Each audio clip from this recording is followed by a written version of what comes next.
কেমন আছেন সবাই? আমার নতুন একটা ভিডিওতে সবাইকে স্বাগত। বেশ কিছুদিন অসুস্থ থাকার কারণে নিয়মিত ব্লগ আপলোড দিতে পারি না। তো আজ একটু সুস্থ, তাই জন্য ভাবলাম যে না, আজকে একটা ব্লগ শেয়ার করি আপনাদের সাথে। তো আমি আপনাদের সাথে যেদিনের ব্লগটি শেয়ার করছি ওই দিনটা ছিল আমার জন্য ভীষণ স্পেশাল, কারণ বাসায় আসবে আজকে আমার ভীষণ কাছের দুইজন বান্ধবী। আমরা একসাথে জব করতাম, তো কলিগ বলবো না, আমরা আসলে এত বেশি ক্লোজ, আমরা ফ্রেন্ডই বলা চলে। তো আমি সকাল সকাল উঠে সব কাজ সেরে কৌশিকের খাবার রেডি করে ওকে অফিসেও পাঠিয়ে দিয়েছি, আর আমার ছেলে মেয়েকেও সকালের খাবার খাইয়ে নিজেও খেয়ে নিয়েছি। তো সব কাজ সেরে আমি এসেছি এখন আমার ফ্রেন্ডদের জন্য রান্না বাড়া করতে। ওরা যেহেতু চলে আসবে তাড়াতাড়ি, দুপুর নাগাদই ওদের চলে আসার কথা। তো আমি ভাবছি যে যত তাড়াতাড়ি রান্নাটা শেষ করতে পারি, কারণ ওরা আসার আগে আমার ইচ্ছা আছে রান্নাটা শেষ করার। কারণ আমি চাচ্ছি না যে ওরা আসলে এক মিনিটও সময় নষ্ট করতে, পুরোটা সময় কি ওদেরকে দিতে, ওদের সাথে গল্প করতে। কারণ জব ছেড়ে দেওয়ার পরে তো আসলে ওদের সাথে সেভাবে দেখা হয় না, আর সবাই সবার লাইফ নিয়ে এত বেশি বিজি যে আসলে সময়ই ম্যানেজ করতে পারি না। ওই দেখুন বেল বাজলো, ওরা মনে হয় চলেই এলো। এই যে এতক্ষণ ধরে যাদের কথা বলছিলাম, আমার একজন বন্ধু চলে এসেছে বাসায়, ও জয়া। আমরা একসাথে বহুত দিন ধরে অনেক ভালো সময় কাটিয়েছি, অনেক দিন পর জয়ার সাথে দেখা। আর একজন বন্ধু, ওর যে ছোটো বাবু আছে, ওর একটু আসতে দেরি হচ্ছে, ওকে ফোন করেছিলাম, বললো যে আচ্ছা ঠিক আছে তোমরা বসে গল্প করো, আমি চলে আসবো কিছুক্ষণের ভিতর। আসলে আমার যে বন্ধুটি এখন আসবে, ওর বাবু আর আমার বাবু দুজনে 18 দিনের ছোট বড়। তো আমি এক ফাঁকে গিয়ে মাঝে ওর বেবিকে দেখে এসেছি, কিন্তু ও এখন আসলে বাসায় আসার সময় পায়নি আমার বাবুকে দেখার।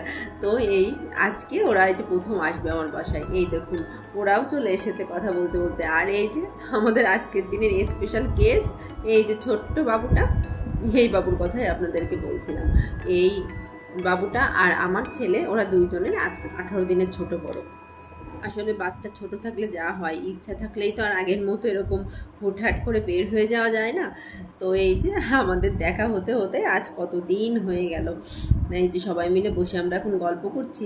আসলে আমরা এত বেশি ক্লোজ, আর আমাদের সাথে দেখা হলে আমাদের গল্পই শেষ হতে যায় না, মনে হয় যেন অনেক অনেক কথা বাকি থেকে গেল। হ্যাঁ, আমরা গল্প করতে বসলে আসলে সময় জ্ঞানই থাকে না আমাদের কোনো, কিন্তু সেটা করলে তো হবে না, কারণ সাথে বাচ্চা আছে অনেকগুলা। সেজন্য আমি ওদেরকে বললাম যে চলো, অনেক বেলা হয়ে গিয়েছে, আগে খাবার খেয়ে নাও, তারপরে আমরা আবার বসে গল্প করব।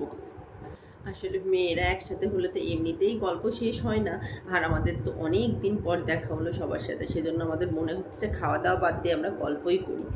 তো এই যে এখন আমি টেবিলে খাবার সার্ভ করলাম, সবাই মিলে এখন বসবো খেতে। আমি আসলে সত্যি একটু টেনশনেই ছিলাম যে অনেক তাড়াহুড়ো করে রান্না করলাম, না জানি কেমন হবে খেতে।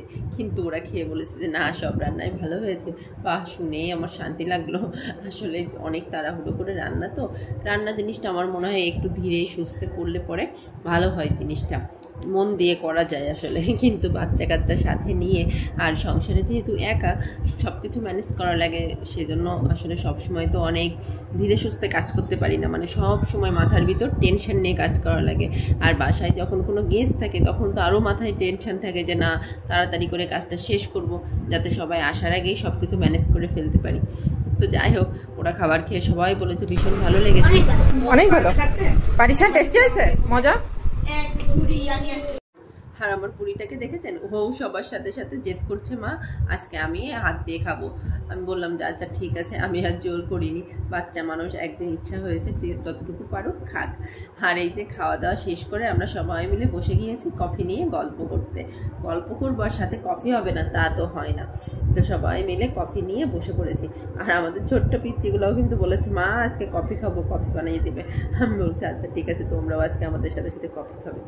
আর দেখেছেন তো আমাদের গল্প, মানে আমরা সবাই যখন একসাথে থাকি তখন আমাদের দাঁত মোটামুটি সব বাইরেই থাকে আর কি, 32 পাটি দাঁতই আপনি আমাদের বাইরে দেখতে পাবেন। ভাগ্যিস খুলে পড়ে যায় না দুই একটা হাসতে হাসতে। আসলে আমরা যে কয়েক যুগ পরে মনে হচ্ছে এভাবে বসে একদম মন খুলে আড্ডা দিচ্ছি। আমরা যখন অফিস করতাম তখন তো আমাদেরকে রীতিমতো সবাই কমপ্লেন জানাতো অফিস থেকে যে আপনারা সারাদিন এত হাসাহাসি করেন কেন আপু। কি করে বোঝায় যে কয়েকটা মেয়ের সাথে থাকলে তো এইভাবে হাসাহাসি হবে, এটাই স্বাভাবিক। তো আমি ওদেরকে বলছিলাম যে তোমরা আজকে প্লিজ থেকে যাও বাসায়। আর এই দেখেন, এদিকে আমরা গল্প করছি আর ওইদিকে ছোট দুইটা ওরা ফোন নিয়ে বসেছে। আর আমাদের এর থেকেও ছোট যে দুইটা আছে, আমার ছেলে আর আমার ওই কলিগের মেয়ে, তো ওরা দুইজন ঘুমিয়ে পড়েছে, ওদেরকে আমরা শুয়ে দিয়ে এসেছি। আর এই পাখে আমরাও একটু বসে বসে গল্প করছি। এই যে গল্প করতে করতে সময় শেষ। যতই ওদেরকে থাকতে বলি না কেন, সবারই তো আসলে অফিস আছে, কাজ আছে, থাকতে পারবে না। তো জয়া প্রথমে বের হয়ে যাচ্ছে, তো জয়াকে বিদায় দিলাম, বললাম যে তুমি আবার এসব বাসায় ঘুরে যেও যখনই ফ্রি থাকো বা অফিস বন্ধ থাকে। জয়াকে বিদায় দিতে যেতে বৃষ্টিও বলছে যে আমারও যাওয়ার সময় হয়ে এসেছে, মাকে নিয়ে যাবো ডাক্তারের কাছে। এই যে ও এখন বিদায় নিচ্ছে। আজকে ভীষণ ভালো কেটেছে সারাটা দিন। এবার আপনাদের থেকেও বিদায় নেওয়ার পালা। আমার আজকের ভিডিওটি এই পর্যন্তই। আমার আজকের ভিডিওটি কেমন লাগলো আমাকে অবশ্যই কমেন্টে জানাবেন। যদি ভালো লাগে সাবস্ক্রাইব করে প্লিজ পাশে থাকবেন।